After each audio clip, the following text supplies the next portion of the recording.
La plupart des disques que j'ai imaginés, j'avais un prétexte, pour pas dire un concept, parce que ça c'est un mot qui ne me convient pas forcément. Mais j'avais un prétexte, soit par rapport à l'écologie, soit à mille et une choses, la révolte, voilà, etc. L'espoir. Et puis là, pour l'album que je viens de réaliser avec le quintet qui s'appelle donc Sound Quintet, j'avais pas d'idée préconçue. Et c'est un album dans lequel il y a des compositions extrêmement anciennes, la toute première composition que j'ai enregistrée, et puis des compositions très récentes. En 6 morceaux, en 6 pièces, il y a un survol de mon boulot. Il y avait longtemps que je voulais parler du sable, ou du moins trouver un prétexte pour en parler, parce que personne ne parle du sable, et c'est la ressource naturelle la plus pillée sur la Terre après l'eau. C'est-à-dire que 80% des plages du globe terrestre ont déjà disparu, sont dans toutes les constructions en verre, en béton, etc. etc.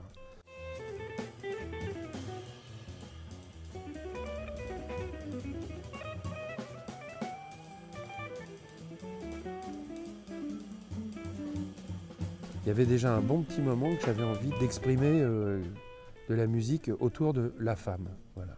Et Sound et Woman, j'ai choisi des mots en anglais parce que c'est plus international, c'est clair. Femme sable, ça sonne bien aussi. Hein. Mais Sound Woman, c'est en fait 2 idées qui se rencontrent.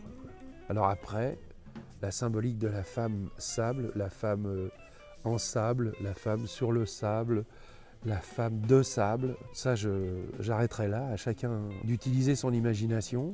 Et ça fait aussi référence toujours à un univers qui me fascine depuis toujours et qui a fait l'objet de plusieurs albums, c'est les Amérindiens, en particulier d'Amérique du Nord, et qui aiment beaucoup nommer les personnes pour les décrire, Sound Woman. Voilà. Pas la femme, mais femme sable. Et parfois aussi, au cours de leur vie, les Amérindiens des siècles précédents changeaient plusieurs fois de nom, selon les événements qui pouvaient se produire dans leur vie.